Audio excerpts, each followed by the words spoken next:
There we go. That helps. Good morning. Good morning. Fired up on a Friday, Lisa. Yes. Lisa's wearing a hat. I am wearing a hat.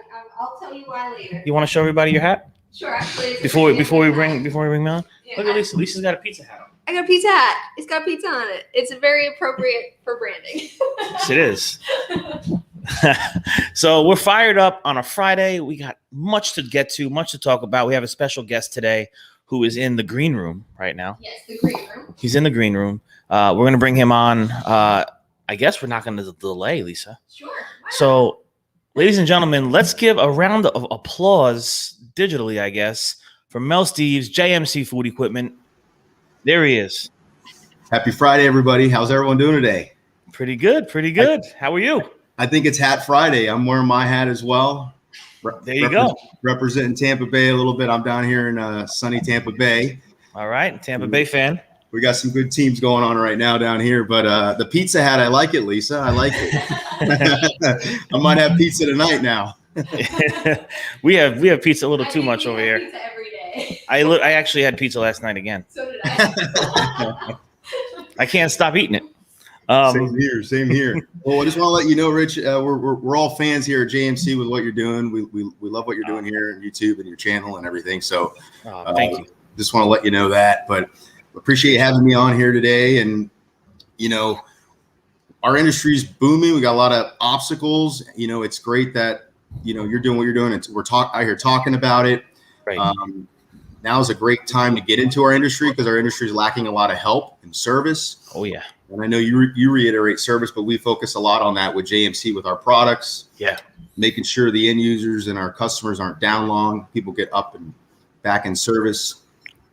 But yes, tell me, are you familiar with our products at all, Rich? Or have you seen some of our stuff? So I did. I visited your website. I see some of the brands you're marketing out there, and I think it's kind of unique, right? I mean, it's a little bit more unique than most, I guess, the equipment dealers out there. Why don't you talk a little bit about kind of like the business model, the brands, and everything? Give people some insight into JMC. We started as a furniture company in the 90s, importing furniture. And then from there, our owner, Brian, had a lot of relationships around the country. So we work with about 26 factories all over the country that manufacture our products, ranging from refrigeration, commercial ice machines, furniture. And we brought a lot of new things in during the pandemic, for some of the new trends. We brought in commercial air purifiers. We've brought in acrylic and CNC cutting machines for barriers, which we're now seeing there is a need for that, whether it's schools, getting the children back into schools or banquet facilities and hotels that want to start having meetings again, or weddings, or whatever your events are. The acrylic helps, create barriers, and we got these CNC machines that we can cut anything with. So that's kind of some of the trends that we've had to adapt to help, one, with sales during these times, because some people have been closed and, people are in their corporate offices or whatever. And the new thing you might see a lot, UV lighting, Yes. We put that in a lot of our refrigeration, ice machines, and now we have those purifiers, and it has UV lights after the 4 filter chambers to help with bacteria, any kind of, air molecules that we can, create a solution to get people to feel safe and be protected with breathing in, right? Yeah, I mean that's the way of the world now. I mean, and we're talking from the service perspective. I mean, these are a lot of things that we're talking to customers about too. I mean, sanitization is was always important, but I think the pandemic kind of shed the light on really doing this consistently, because people can get sick and it's overlooked often. What I wanted to ask you too, for us in the service side, like we're exploding right now, and I know a lot of people are just spread so thin, like we're talking about. We need help. Is it crazy over there? I mean, you guys, are the phones ringing off the hook again? Are you selling? I mean, I know equipment. I know a lot of equipment is back ordered too. Yes. What do you think? We have been very busy, and I think a lot has to do with it. With our owner, Brian Eck, has been buying a lot of products, and we've been bringing in as much as we can during the whole pandemic. That's kind of helped us. I mean, a lot of manufacturers don't have product. No. we also stock parts for our products too, which has helped our techs and help service repairs get done quickly. Yes. But very blessed that he's been purchasing and we've been buying throughout the whole pandemic. But yeah, we're seeing, not just us stretch thin, but even the end users, the restaurants, everybody's stretched pretty thin. I think it's a real good time for, if let's say you're getting out of high school or you're in college and you want to get into a field or a tech job, I think it's a good time to get into our industry because as we're all looking for help and labor, it's a good time to work your way up in our industry. Wouldn't you agree? To get in? I mean, we talk about it all the time. It's the opportunities here are like tremendous right now. I'm over here talking. I mean, guys are making it's 6 figures. It's a 6-figure industry, especially for the guys that have been here a while. But for the guys that haven't, and they're like we're talking about, like bringing the new blood in, you give yourself hard work, real hard work, hustle, showing up every day, doing what you got to do, wanting to learn. In 5 years, you'll be there. Yep. And in 5 years out of college, you'll be the opposite. You'll kind of be in the 6-figure debt. So yeah. I have those friends. Yeah. So, I mean, that's one of the big opportunities, I think, that so many kids and even the people that want a career change are just they don't know we exist, or they do. And they think it's like, I'm not going to turn a screwdriver, but those guys turning screwdrivers are making a lot more than those guys in an office right now, probably doing whatever they're doing out of college. So it's one of those things we want to continue to shed the light on for sure. But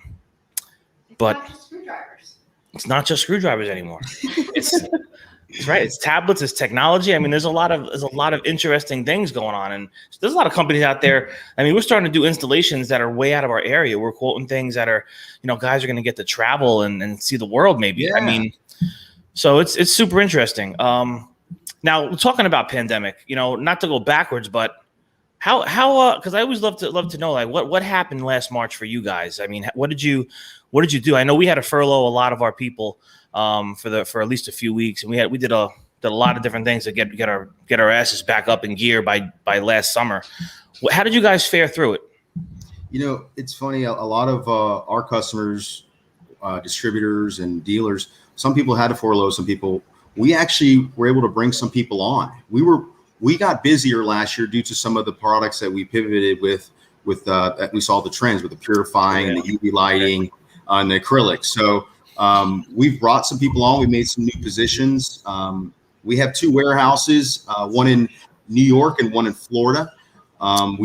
With us bringing in new products, we've had to hire more warehouse, hire more service staff, more people to pick up the phones. But we did very well, and I think a lot has to do with what our owner Brian with bringing more products in and us kind of setting ourselves up and getting ahead of the curve. The thing that hurts everybody most now, on our end of it is obviously the container prices and looking at the ports and stuff. Everybody hears it, and we didn't have a price increase till almost 2 years. We wanted to stay strong on our prices, but with the container prices, we've had to do some increases just like everybody else. But yeah, we're getting through it though, right? We're getting there, and it's nice to see restaurants and things coming back and people and gatherings and sporting events, right? And it's been way too long. I know I'm excited just to be back out. I mean, we went to RIFMA, so are you going down to NAFM?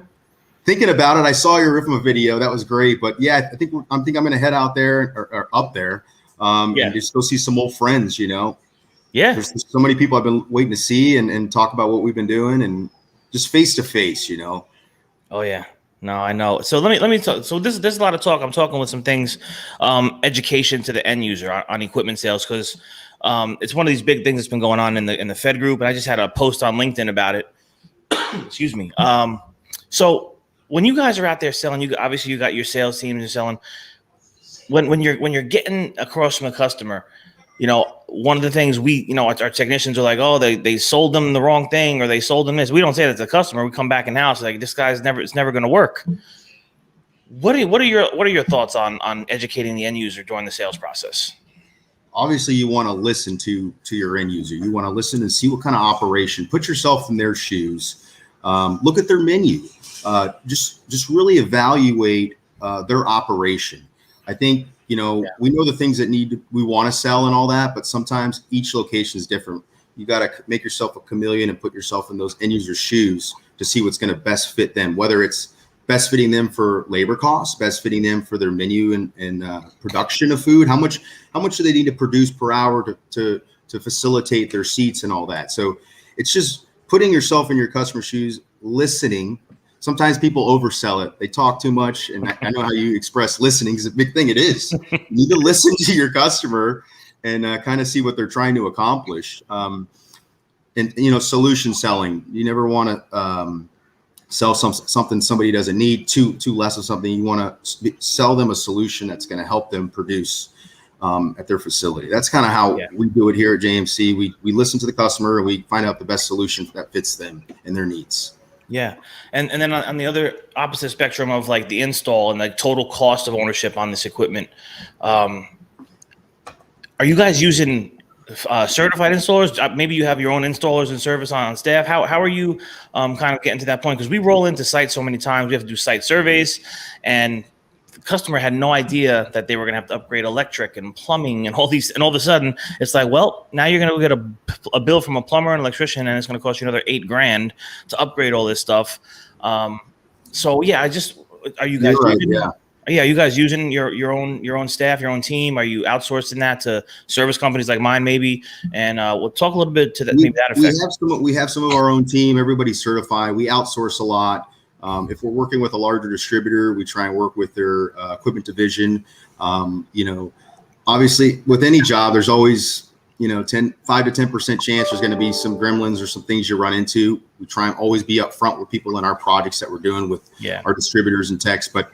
You do see a lot of that, especially depending on the area you're in, because sometimes if it's a ground up, you know what's going on more. But if it's an existing or a rehab or something, you run into some gremlins here and there, But every job's different, as you know. Oh yeah. Something we do too on all our warranty work is we always pay our techs up front. I think a lot of people in the industry, we pay our techs up front. Sometimes people don't want to get involved with warranty work on equipment because they might have to wait a while to get paid and all that. But that's something we really strive with our service. We pay them up front, man. That's pretty interesting. Warranty work. I mean, there's this myth in the industry, especially when you're out here talking to different reps and dealers, and they're going, "Oh, this is very loud here." Let me get rid of this. When you're talking to reps and dealers, we're giving you so much work. I got more warranty work, all this stuff. I mean, I don't want to be the bearer of bad news to the industry, but warranty work is not exciting to any service company from a profitability standpoint. I mean, listen, we partner with manufacturers. We love the manufacturers. We love the partnerships. There's lots of benefits, I think, both ways from it. But so waiting to get paid is another issue. So that's a pretty exciting thing for to hear. And that's to continue on with the installation stuff. Because there's so much chatter. Are you in the Fed group on Facebook? Yeah. Okay. So yeah, there's been a lot of chatter on the end user stuff, but so let me ask you this then. What pieces of equipment are you seeing maybe that are moving out the door more than ever? Is there anything in particular you guys are seeing move more than usual? Reach-ins. Reach-ins have been popular. They have. I've seen that. We had a real large boom of outdoor furniture last year. Oh yeah. We're still doing a lot of furniture now. Outdoor seating, dining. We even brought in pyramid style stainless steel tube heaters. Heaters was a big thing. Remember when everybody was just having their outdoor areas open because you couldn't get more than a certain amount of people inside. Yep. So that's been very busy. We're getting a lot of we see a lot of drawings every day where we're doing floor plans of restaurants for furniture, trying to get the max capacity out of inside and outside. We got some pretty unique furniture as well. We have a toplet top. We got a new concrete style. It looks like a concrete top, but you can throw it to your buddy on a small one. It's nice and light. But furniture has been pretty wild. But we haven't slowed down. And I think we're lucky with the products that we have to keep people open. Yeah. Honestly. Yeah. So and no, one of the things, the other thing that to talk about that's going on right now with the delays for us on the service side, I have so many people calling me. I had a literally, and I'll be honest, I had a piece of equipment here for over about a month and a half that we didn't even get to. We haven't scheduled to install because we have like 30 pieces here in our warehouse that we're trying to schedule. 16 technicians. I actually have a couple guys that were injured, so they're off the road. So now we're down a few, trying to figure all this stuff out. And I'm scheduling for July 22nd, and it's like can't do better, and I just don't have physical bodies. That's the problem we're seeing. And I don't know now where do you live? Where are you? I'm in St. Petersburg, Florida. St. Petersburg, just west of Tampa Bay. Okay, that's where I'm at. But we see a lot of labor signs and help signs everywhere. And our corporate office, Rich, is up in Plymouth, Massachusetts, and they're seeing the same thing up there. One thing I wanted to mention, I saw you mentioned it a couple weeks back, is LTL damage and freight damage. Yes. Such a big thing we see on a daily basis, and grabbing that bill of lading and inspecting it, it really is a big thing and an issue we're seeing in our industry across the board. LTL damage is bad. Yeah, and you know what? There's just a quick story. During pandemic, this happened. No naming names, but it was a big dealer in the country. They received the unit and they delivered the unit, and we get there, and it was still crated up, and I'm like, oh boy, okay. So my guys started uncrating it. Well, the whole front is pushed in. The whole front panel is pushed in. It's really not field repairable. They were round and round. So I said, no one checked for freight damage, and the answer I got was, we received too many pieces of equipment to check freight damage. We don't worry about that. We just have to get the equipment to site. But this is what happens when you're too busy because you get too much. I don't feel like that was the right answer, because that's just one instance. I can't tell you how many times we rolled a site with no one checking these pallets. If I check something in here, and I got in big trouble over the years here with my father, because one time I received a very expensive steamer, 10 pan. I brought it in. He was like, "Did you check it?" I'm like, "Yeah, I checked it." I didn't check it. Well, what happens when you don't check it and you don't say nothing? You own it. So we were in big trouble. Thankfully it was repairable, but we had to pay for the parts. We had to pay for the labor. We signed for it that it was good. Yeah. So freight damage is a real problem, and I think people overlook that too. Yeah, or the dealers and distributors are good at receiving it before they take it to the end user and inspecting it. But if it's going directly to the end user or the restaurant or the job site, you really got to educate who's receiving it or who's going to be there to inspect it, because it puts everybody in a bad situation if it's concealed, especially. And I've seen things like that where it looks fine when it's there on the pallet. The box might even be intact. Yep. But it might be something underneath where maybe a forklift poked it on the bottom or something that simple. You can't really see it.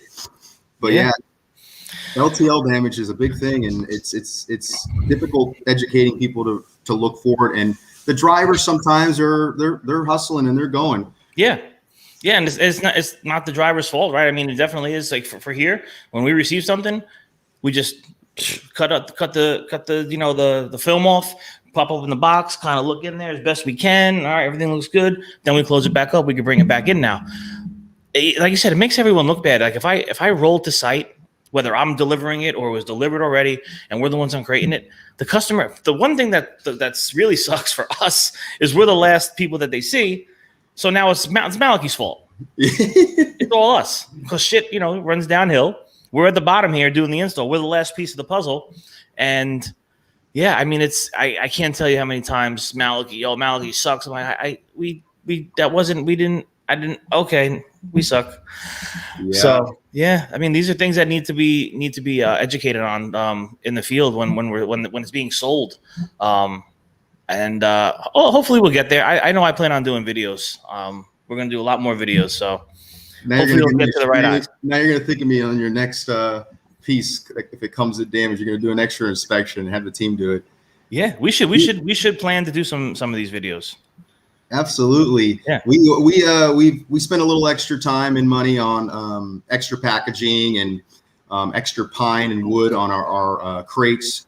just to help with LTL, you know. That's the other thing. So I had a conversation with someone, you know, we're shipping out these $40,000 pieces of equipment, and they're coming on these little plywood crates wrapped in like the film and everything, and a little box around it. It's like, damn, like you're sending a $40,000 piece of equipment on this. Why not build a box around it and make sure it gets there? I mean, I know. Listen, I know all that stuff is extra time and money, but it would save everybody, I think, a lot of heartache. So yes, you know, a couple extra bucks on material, whether it's bubble wrap, packaging, wood, because sometimes, you know, if it's coming to you or your job site or anybody, if it's coming from New York and it's going to Georgia or it's going out to the West Coast, it might get dropped off and picked up in 2 to 5 hubs before it gets to its final destination. So it's passed quite a bit of times, and that extra wrapping helps. It does. We got some comments. Let's see what we got. It usually happens in an intermediate warehouse. Yeah. True. Dylan Taylor, we received a brand new combi oven for a training class that had been dropped with the leg broken off and the frame damaged to the point it was not usable. Fortunately, it was a training class, and we were able to make some modifications to test with the unit and continue training. Yeah. Everybody's got stories. Oh yeah. A few years ago, a big New York dealer let a brand new double stack Logic convection oven roll off their lift gate in New York City. We were able to fix them. Oh, jeez. That's a big boy right there. Yeah. By the way, for anyone out there that sees a double stack convection ovens coming rolling at them, get out of the way. Get out of the way. We could fix the ovens. Yeah. Yeah. Jeez. How many pieces of double stacked equipment I received that is broken through the pallet and damaged the casters? Yeah. Mm-hmm. Yeah. I mean, these are things that are happening every day. It slows us down, you know, especially when we're trying to schedule and do things. It's there's so many crazy stories. We could probably talk for days. I'm sure people will continue to chime in with them. So what else is going on down in St. Petersburg, Florida? Anything interesting? A lot of people moving down here. Let me tell you, the road construction is never been so busy. We have in New York and Lakeland, we have our own trucks and drivers too. So they're out daily doing deliveries, and we do a couple white glove services as well for our customers. But you know, it's hard because the traffic's been so busy. So you know, early pandemic, there was nobody on the roads. We were getting a lot done, but you know, we got to incorporate traffic, and it's booming down here. The whole state really, you know, we're on the West Coast, but the East Coast has been busy as well. We do a lot of deliveries and installs over there as well. But the whole Southeast has been very, very busy. Yeah. I'm looking forward to getting down to Orlando to NAFM. Definitely, if you're there, let me know, because we should probably meet up on the floor. Maybe we could do a fired up from the floor. That'd be cool. Yeah, we'll do a little 90-second, 2-minute fired up and bring it back, and Lisa could work her magic. Yes. Oh, we got a question. Get some pizza. That's right. Have you guys increased your inventories with all the supply chain issues? I think you touched on that a little bit earlier, but yeah, you want to? Yeah, we have. We, certain items that we saw early pandemic that we knew a lot of the competitors and everybody in the nation was having issues getting. We have bumped up our quantities to bring in. We both our warehouses are pretty full right now. With the only exception of the item that we don't have, but we're getting it in a couple of weeks, is fryers. I don't know. Have you had any issues, Rich, with fryers? Yeah. Yeah. I mean, I'm not naming names again, but yeah, I mean, I hear customers dealers calling saying, hey, listen, can you get this guy up and running, because this fryer is like 12 to 14 weeks out right now. Yeah. And I'm like, oh my God. I mean, and I just tried to help a customer here in town, a buddy of mine, looking for a new prep table and everything. And the one that was needed, he was going to replace kind of apples to apples kind of thing. 14 weeks. 14 friggin' weeks. Yeah, we're finally getting ours in, I believe on the 26th, but that's been one that we've been trying to, get here sooner than later. But it's hard because you don't want to purchase and bring in too much, Right. once things level out and everybody get theirs. But we've been bringing in products the whole time. And that's the only item we've been kind of dragging our feet on a little bit, but we're almost there. Yeah.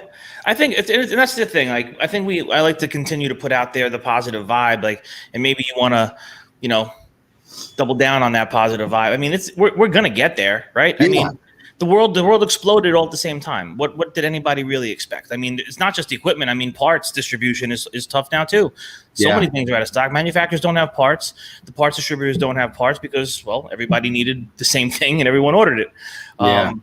So I mean, we're going to get there. We're going to get there. I've been doing some traveling. I've noticed airports are getting busier now. The cost of tickets are starting to go up. People are traveling. All our amusement parks and water parks, all that down here are slammed. The beach here, the beach here where I live in St. Petersburg, all hotels are booked till the middle of September. You can't get a room anywhere. We're very busy. People are starting to get out now. We still have multiple restaurants opening and coming soon. It's just labor, and we'll get there. We'll get there. Yeah, we will. It's all going to level out. I don't think it's going to happen this year. I think maybe sometime early next year, we'll probably start to see the decline. I mean, I have probably, if you look at my service board, I mean, we're getting close to 50, 60 new service calls in a day. After, with our guys, we're knocking down 50 or 60 a day, but they come right back. I mean, we're living in the 500 service calls on our board at any given time, which is, it's unprecedented. I mean, I've never seen it like this. This is not going to last. So yeah, everyone out there that's watching, your equipment's going to come, your parts are going to come, people are going to get back to working again, and it's going to get better for sure. And the other thing I've noticed too in the last month, 2 months is, people are starting to pre-plan a little bit better on their projects and lead times. Yeah. At one point, Amazon spoiled us. Now people aren't getting things in 2 days. So people are pre-planning. They're aware of the lead times, and that's helping our industry prepare. Not that what's happening is making us better at knowing that, but I've been seeing a trend in the last month or two where people are starting to pre-plan more, allowing the lead times, communicating about it, and more understanding of what's really going on.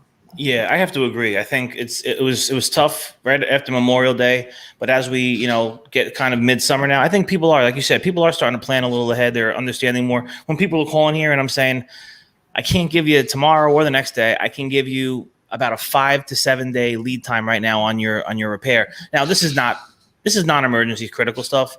Emergency stuff, we're still working our best for that 24-hour response time, or even 4 hours in some cases. But I mean, people are starting to be like, okay, yeah, no, I could wait. What next week on Thursday, 8 a.m.? No problem, Rich. I understand. I got it. We'll wait.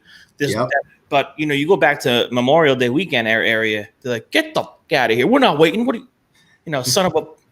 So it was some angry callers, but people are starting to have more empathy, I think, and understanding. So it's good to see. So listen, JMC Food Equipment. What is it? Is it jmcfoodequipment.com? Yes, jmcfoodequipment.com. You can see all our products on there. We got videos, we got all our spec sheets and all that on there. But you can always contact us anytime if you got any questions about our products. We can send you a catalog or reach out to me or anyone on our team. Awesome, man. Mel, I appreciate you. Let's link up when you're down here in Orlando. Make that happen. Definitely. Show you around a little bit. Be great. That would be great. I would love it. We're gonna be at Topgolf. I don't know what you're. I saw you talking about. You're gonna be at Topgolf.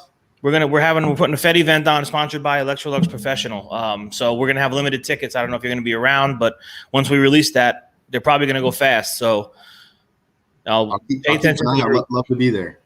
Pay attention to the group. We're gonna release the tickets soon. So will do, Rich.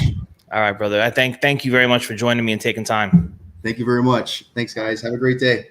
You too. See you. Ladies and just say goodbye. Yeah. All right. Well, Lisa, why are you so angry? Is it the hat? What? The hat's on too tight? No. What do you mean? Oh, I mean, you don't have to say goodbye. I don't want to say goodbye. Okay, don't say goodbye. Well, I just wanted to do some housekeeping first. Sure. You know, I wanted to make sure that we pay attention to Electrolux Professional sponsoring the Fed event at NAFM. What do you know about Electrolux Professional? Ladies and gentlemen, go on over to Electrolux. You can electroluxprofessional.com. I guess you could check them out. Yeah. But NAFM sponsoring the event at Topgolf. It's going to be amazing. Going to have a great time. Big networking, a melting pot. Ice machines are starting to get bad too. I got news for you guys. I'm the NJ Ice King. So you could come over here and you can get an ice machine. I got Icetro ready to go. So reach out to me. If you do need ice machines, maybe I could help you. Terry Kelly is legendary. Terry Kelly is a legend. I can't wait to meet him. Terry Kelly's still on vacay. Yes, he is. Still on vacay. He's enjoying it. Yeah. Well, listen, Terry, enjoy it. And again, thank you for the sponsorship for the Fed event. Yeah, I'm not going to really take too much time, Lisa. I just wanted to mention that. And anything else that we wanted to mention? I don't know. Maybe have a good weekend. Boy, it's the hat. It's the hat. Quentin says I'm hangry. I think Lisa, are you hangry? No, it's so I could bring this up actually. I definitely appreciate all of the hard work that our techs are doing out there in the heat. Yesterday, I wasn't kidding when I texted you. I legit got heat exhaustion. Yeah. Because I had done some stucco on the exterior of my house. Mm-hmm. Yes, I do that myself. And so I had to, I wanted to make sure I could waterproof it. So I dry locked it, and it's a 18 foot by 23 foot wall. And I was up on my roof, and I didn't realize how hot roofs get. Yeah. Like literally the black tar was burning me.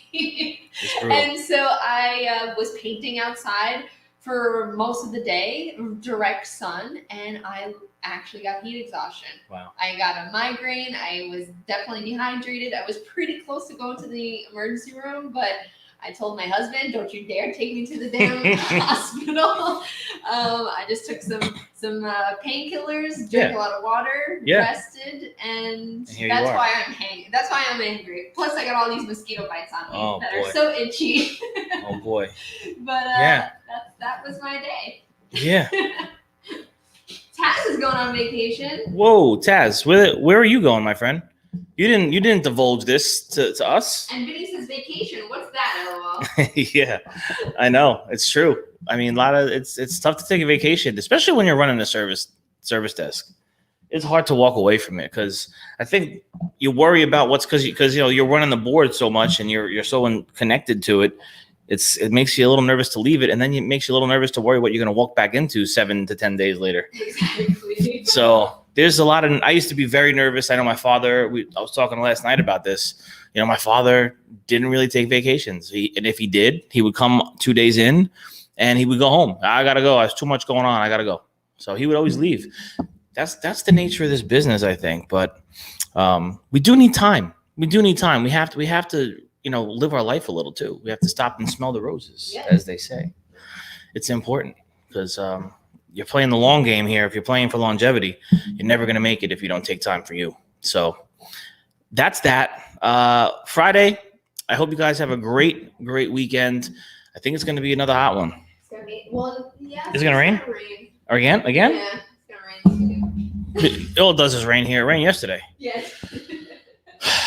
Rain, go away. A lot of rain this summer, but it's hot right now. It is. Thank God Lisa has the AC on in here. A cool 85. It's like a greenhouse in here sometimes. All kinds of plant life that only exists in the Amazon could grow in here. Look, Lisa's going to bring her favorite plant over. No, it's just growing. There you go. It's growing. Can you see, Rich? Oh, Lord. All right. That's enough. All right. It's Friday. Listen, go out this weekend. Enjoy. Make it count, whatever you're doing. And we'll be back next week. Another full week ahead. For myself, for Lisa, have a beautiful, beautiful weekend. Stay well. And see you Monday.